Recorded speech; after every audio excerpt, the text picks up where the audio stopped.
Hey y'all. Well, uh, I should be going to bed, but not ready to go to sleep yet. I just done a treatment, and so my first video is going to be about the year 2020. Uh, I know all of y'all, the whole world has suffered a great deal this year, and I do believe it's not over with. I think we're going to have a lot more. And I think we're fixing to get into second round where that could be even worse than the first one. I don't know. But I just know that I'm going to be stuck here in the house for a long time. And my situation, the way it is, and everything, that it's not safe for me to get out. I do get out some, but I can't get out by myself. I have to have assistance, and I have to be driven either by my granddaughter or Michelle or Weldon, and we just try not to stay very long because as of right now, I have to be on 4 or 4.5 oxygen, where my small machine that I bought, the Energen, only goes to 3. And once I get below 4, I run out of air really easy. And that pulls me down and makes it very rough. So I am doing the best I can and following the doctor's orders. I do have a lung specialist I'm going to. And I am on medication. I'm on prednisone. As you can see, my face is really swollen. And I've been in and out of the hospital quite a bit since the end of April. And actually even before that. But anyway, so I'm just, the doctor's working on getting me off the prednisone because of what it does do. And I have a backup inhaler for emergency, and I do a nebulizer 4 times a day. And I really miss getting out. My life has always been working in the yard and being around out in the public or whatever and visiting, and missed going to the reunion and seeing family members this year. I've really enjoyed doing that, and at this time in my life I don't know if I'll ever get to do that again. I'm not sure, other than the fact that they have diagnosed me with what they call COP, and it is an organizing rare lung disease, and it is in both my lungs. So I'm going to stop there for a minute and back up and kind of start with the beginning of 2020. But for me, my year 2020 started in 2019. In December of 2018, I got a phone call that my sister was not doing well. And so my daughter and her girls and I drove to Houston to see her. She was in a nursing facility because of her health issues. And I visited with her. She was such a blessing to all of us. She was an angel from God. She loved crocheting, And she could sing like nobody. I mean, her voice was absolutely beautiful. She was a very special soul, and always had, I believe, issues mentally that no one picked up on until it was too late. And slow. I think she was more slow than anything, but I think it grew from there. And she ended up being a diabetic, and then having other issues and stuff. She lost weight and looked so beautiful. And but it just seemed once she lost all her weight that it messed with her diabetes medicine and other medications. And so it just really messed everything up for her. And anyway, she got real bad. And I treasure the time that I spent with her. And when I went to Houston. And I came home and around the 1st of 2019. And in January, my daughter had surgery up here at Liberal, Kansas. And after her recovery, and she was in her room, and we was all there, I got the phone call from my uncle that my aunt had picked my sister up from the nursing home because she had done all the things that we told her she had to do in order to get out of the nursing home and go home. And she wanted to go home so desperately that she'd done absolutely every single thing that the doctors and us told her to do. And my aunt picked her up and got her home. And within a few minutes, she went down, first of all. And my aunt tried desperately to get her back up in a chair, but she was unable to. But she did manage to get her to sit up. And in the course of that, my sister said, "Oh God, please help me." And I do believe with all my heart that God was holding her hand and there with her. And not too long after that, my uncle came in, and he noticed that Mary looked strange. And so they checked on her and couldn't get her to respond. And they called for help, and she was done gone. Sweet Jesus had come and got her and taken her home. And I got that phone call while I was at the hospital. And it really was hard to handle.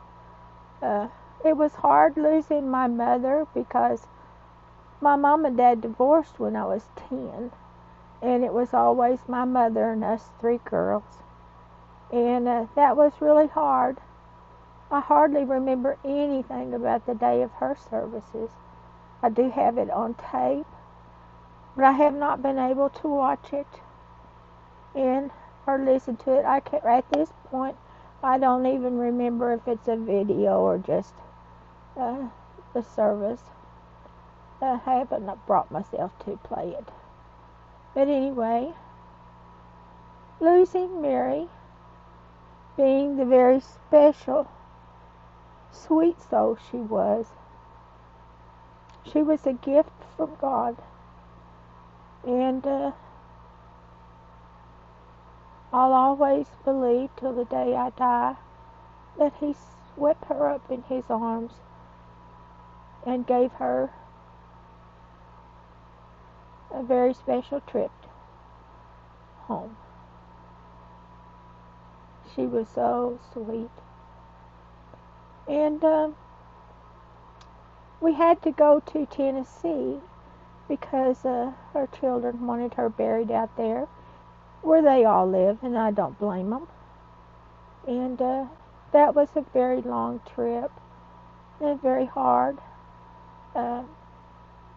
Weldon and I did go through Nashville a little bit and walk through a couple things and seen Elvis's place as best I could, but I really played out there, and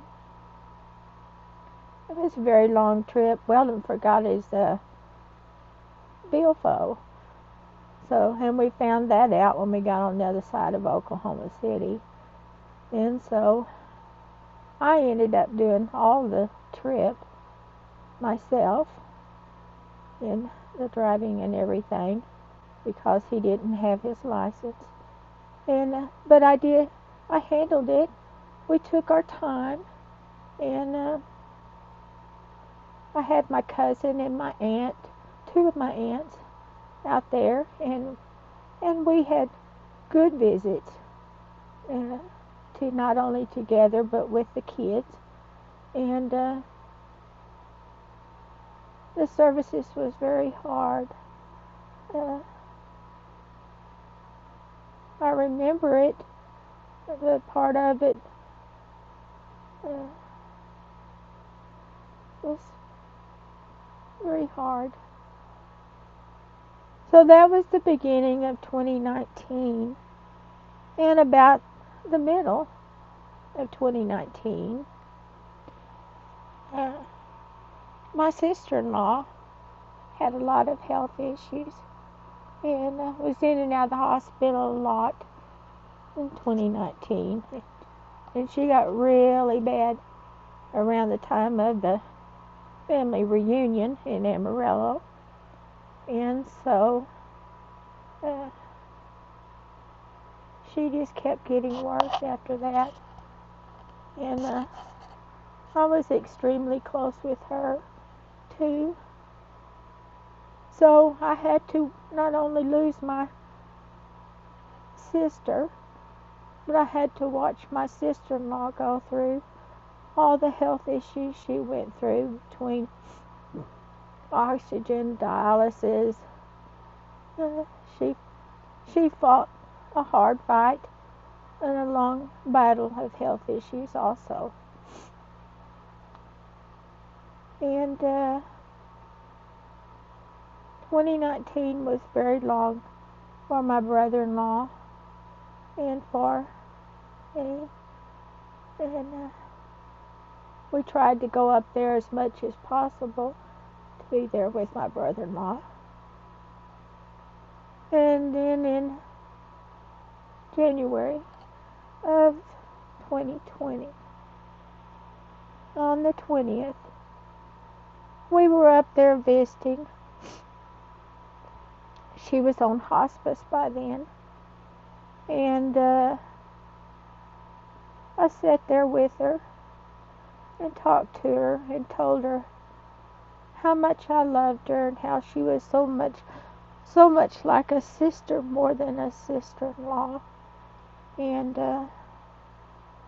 she gave me kisses and on the cheek.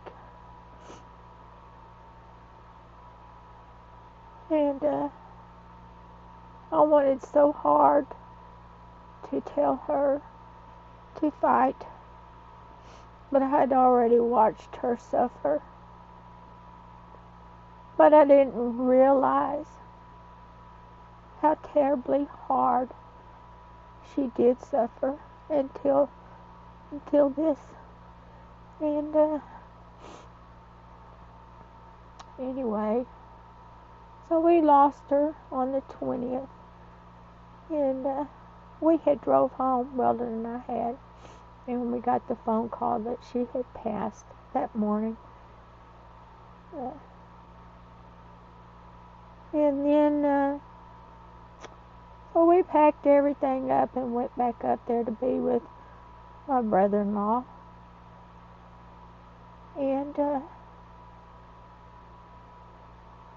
stayed with him that day. And the night and the next morning, I had got up and there had been a lot of covers put on Jane's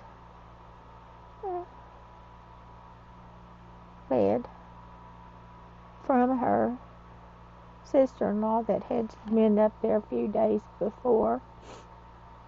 And I do mean a lot of covers. And it was extremely hot. And so we had pushed the covers. And there was also some stuff in her bedroom that she had to use while she was sick. And we had to stay in her bedroom that night because the other bedroom was being used.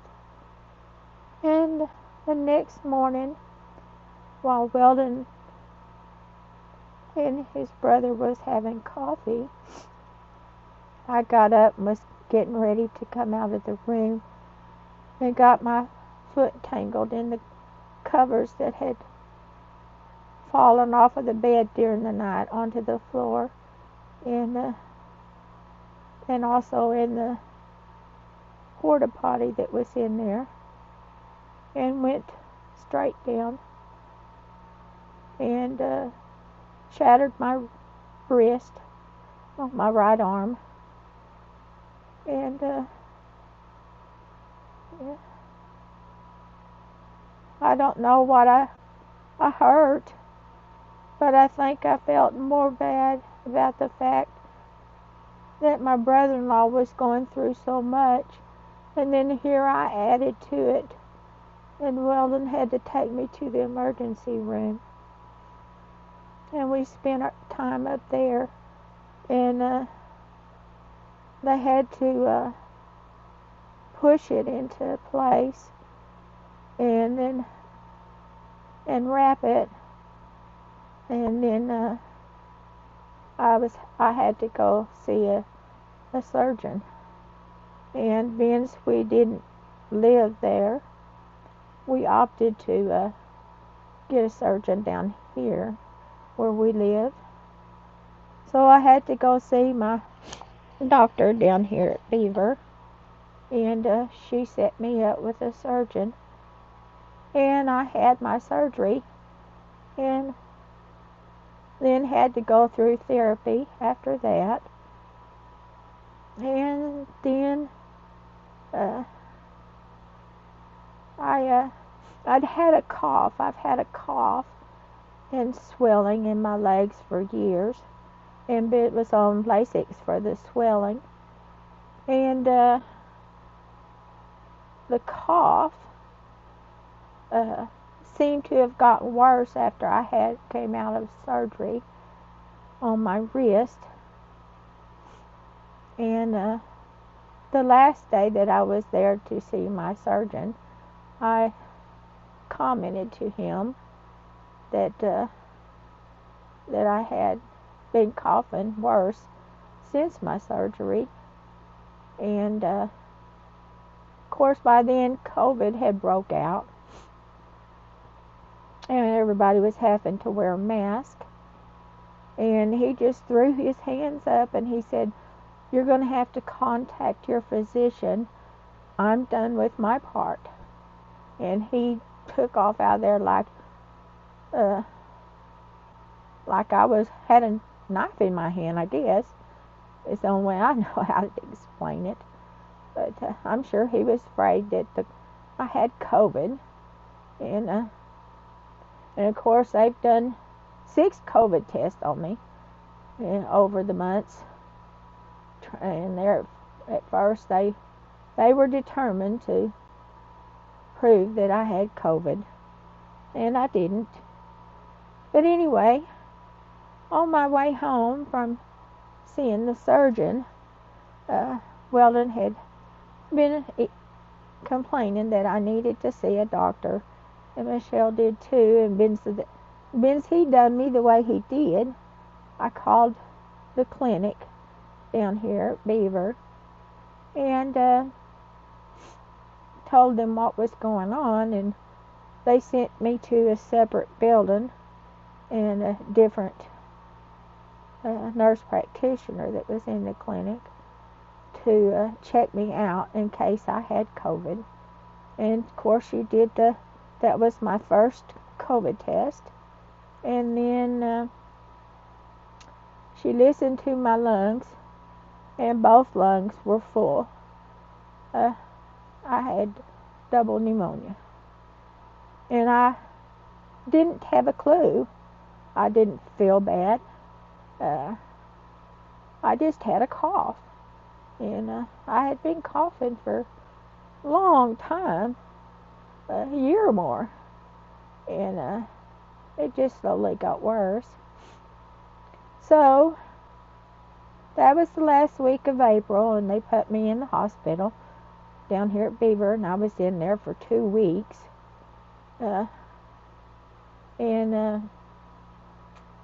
After that, then I seen a specialist in Enid, and she did a biopsy on me. And I waited for 7 weeks for the results because the information that I had given her, she was pretty sure I had this one particular thing, which I do not blame her. I like this doctor. I think a lot of her. And they go by what you tell them. And so I guess this particular type thing she thought I might have, you have to let the culture time to grow. And she had told me the day she did it that it would take 6 weeks to be sure. And oh, look at that. I'll be glad when I get off these prednisones. I just hate all this on my face. But anyway, so I came back here and waited and was doing inhalers. And when it come time to renew one, the insurance wouldn't pay. So they had to give me this other one, and it was a powder that I had to inhale into my lungs. And not being able to breathe very good and everything, because if I took this out, my oxygen, I would fall down in the 40s or 50s, really low. And but I would go, as soon as I put my oxygen back on, well, I'd just shoot right back up and be up in the 90s like they wanted me to be. And it was just really I couldn't do the inhaler with the powder. That's all there was to it. So I contacted my specialist, and she put me on the nebulizer, and 4 times a day. So I'm now doing that. And then I have an inhaler, the other inhaler for emergency purposes. And so anyway, she called me on week 7 and said that all of my biopsies and all of my tests came back good, and that she wanted me to contact my heart doctor. and see if I had COPD. So I called that day, which now I wish I hadn't, because my daughter and my granddaughter from Houston was coming up. And so I called the heart doctor, and she set me up an appointment. The nurse did, his nurse, and she was very upset that I had been dropping down in the 40s and such, and she told me to get to the emergency room, which I had been told several times when I had talked to anybody about that, to get to the emergency room. But I didn't see any point in it, because the moment I put my oxygen back on, I would go right up. But I didn't seem to be able to do anything at all without having the oxygen on, without it dropping really low, and I would feel like I was going to pass out. So anyway, so I called down to the emergency room and told them I was coming in, that the heart doctor's nurse told me to get down there. And I went down there, and I didn't know. I thought they would just, every time I had been down there, they just put me on oxygen and get it back up, and then I'd go home. Well, this time it didn't work that way. And my daughter and granddaughter from Houston no more got here, and they was loading me up to ship me to Enid Hospital. And so that ruined everything. And she was here for 9 days, and I only got to see her for 2. And so anyway, I got to Enid, and Weldon and my daughters and the granddaughters all came down and stayed in a motel that had a swimming pool. They weren't able to come see me, but at least the girls got to do a few things together there, and stayed there for a couple of days, and then they decided to ship me to Oklahoma City. And so they all had to come back to the house, and then I got shipped to Oklahoma City and seen a new doctor, and he did a biopsy on the outside of my lungs. And the very next day he had a diagnosis as to what I had. And so I got to come home. Weldon stayed at the hospital there had a motel where he could stay, and so he stayed a night or two there and was able to see me. And I don't know what I would have done without him. He has been such a godsend to me. One of my videos I'm going to discuss about how God has worked in my life, and it's ever since I was a little girl. But I know that with all my heart that God gave me Weldon. He's such a wonderful man, and he has taken such good care of me. And it just breaks my heart that he has to work.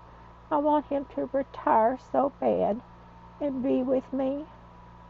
And I don't know why we're having to struggle and him not be able to work. I know that it's bad decisions that was made over our lifetime. And maybe I'll talk about some of that sometime. I don't know. That's kind of private and personal, and but people need to learn from it. Young people do. All I can say at this time is stock away every penny you have. I do believe that we are in the end times, and I think it's only going to get worse. But anyway, so back to 2020. After I got back home from that, then of course, they put me on a daily dosage of prednisone, and I had just gained weight, and sometimes I feel like I'm just starving to death, and I know I'm not, and sometimes I'm irritable, and I praise God that Weldon puts up with that, and but it's not been easy. Where I had my hip replacement, I have had issues with that hurting. With all this having to stay in bed and sit in chairs and stuff, and not being able to do my daily activities that I was used to doing. And it absolutely amazes me that I was so fine. I was doing so good until they put me in the hospital in April. When they put me in the hospital, it was just like overnight. I was dying. I really felt like I was dying. There's been times that I really thought God was going to take me. And one time I was trying to take a shower, and I went down real bad. And it took 2 hours from the time I started until I called for help. And I thought Weldon was never going to be able to get the soap off of me, because I kept going down. And I just couldn't keep my oxygen up where I could handle him wrenching the soap off and getting me dried and clothes on. But it's been rough. It's been a rough year. Been rough on everybody. There's been such beautiful people that has been taken because of COVID. And even doctors that we knew up here at Liberal. We lost one here the other day.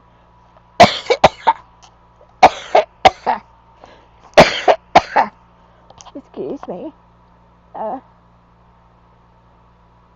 We didn't know him, but we didn't know his dad. He had treated us. Weldon, I believe. Trying to make myself look a little bit better. It's not easy, you guys. I just do the best I can. I bought me a couple of wigs to wear when I go out, but I just hadn't felt like putting them on. Isn't that terrible? I have hats, so I put the hats on, and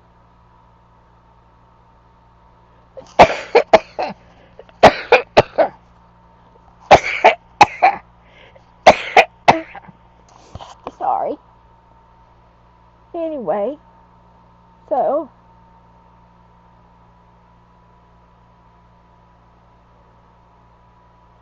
I just take life a day at a time, and I had my granddaughter with me this last week, so we ate real good. She helped me cook, and at the first or second day she was here, I made homemade bread. I haven't done that, and I can't even begin to tell you. But I watched a YouTube video, and this beautiful woman, I don't know if we're allowed to tell other people's stuff, but she made homemade bread. She makes it, I think, just about every day. And anyway, I thought I was going to try it. So I sat in there with my granddaughter, and she helped me. I got it all put together and put it in the oven to let it rise. And oh boy, did it rise. I opened that oven door out. I didn't have the oven on. I just set it in there so that it would have a warm place. And my goodness, I don't know who laughed the hardest, me or my granddaughter, but I opened up that oven door, and that thing had grown about that high out of that bowl. That bowl was big. And of course I had put a tea towel on it. And so the tea towel was laying on the bread. And anyway, so I got it out and punched it down. And then, excuse me, I'm gonna have to get a drink.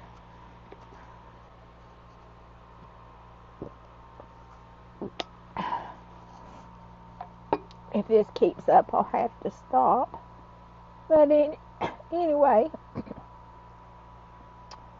I punched it down and divided it in half, and gave me I gave my granddaughter the one half, and she made cinnamon rolls. And after, she helped me make the balls for my rolls. And we put the rolls in and cooked them up, and she got busy on the cinnamon rolls. And so we had a hot roast and cinnamon rolls, and was really good. The first night she was here, she's like me. She likes to cook, and she watches the YouTube cooking stuff and Pinterest. And she made us chicken Alfredo, and it was absolutely wonderful. And I finished the last of it today. And then the next night, I believe, or maybe one later, I can't remember, we made a big old meatloaf and mashed potatoes and corn, I think. I don't know, it was more bread than what we needed. But it was, well, got to where he likes that frozen corn better than the canned corn. And so we had that, and it was really good. It's another one of those deals that I had seen on YouTube. I took my mom's way of making meatloaf and added milk to it, which is what I had seen on YouTube, and cooked it, and it just absolutely made that. Weldon just bragged and bragged over that meatloaf.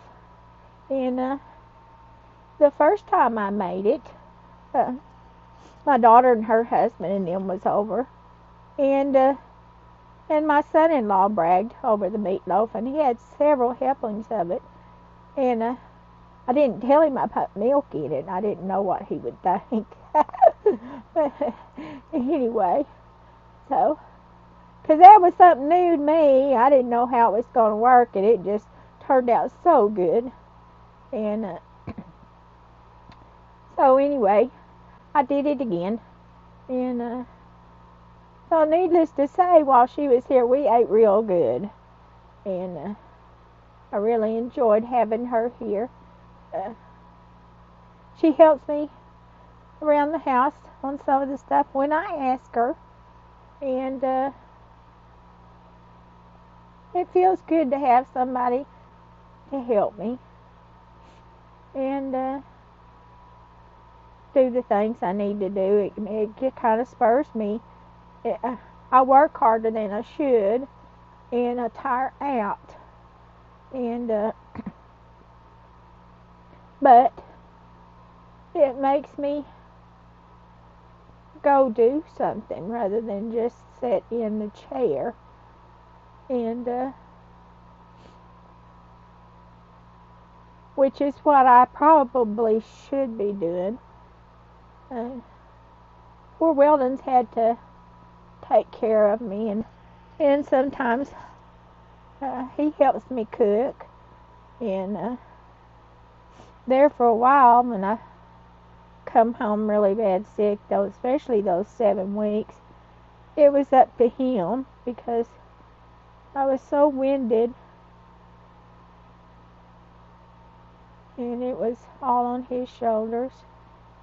I do think it seems like my daughter from Beaver and my granddaughters helped some.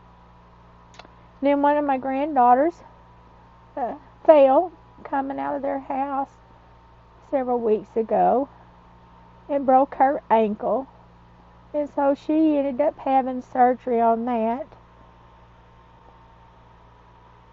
And it just seems like there's just been a lot of stuff happen this year. Seems like I'm ready for this year to be over, and I'm sure everybody else is. It's definitely a year that's going to go down in the books for everybody. It's something that everybody, especially the younger generation that survives all of this, will be talking about for years to come, all depending on how much time God allows us to be here on earth and allow earth to exist. I do feel like Satan has really taken control, and it makes you wonder if we're not living in the years that they talk about, or say Satan has reign on earth. Sure seems like it anyway. But it was told to me that Satan is taking people through cancer and by taking their breath away. Like, say, example for me and my lung issues. Well, I'm going to go down fighting, and because I belong to Jesus, and He is my Lord and Savior, and He will get me through this, or He will call me home, one or the other. And I have to tell you that I have told my husband and my daughters that if I'm struggling to breathe and I do go unconscious, I guess you would say, and if they say that I'm going to be struggling, which my husband knows what I'm talking about, because he saw my sister-in-law and how she struggled. I do not want to struggle like that. If the good Lord decides to take me, and I'm in that kind of shape, I just want to go home and be with my Savior. I don't want to lie. I don't want to be brought back to keep on struggling.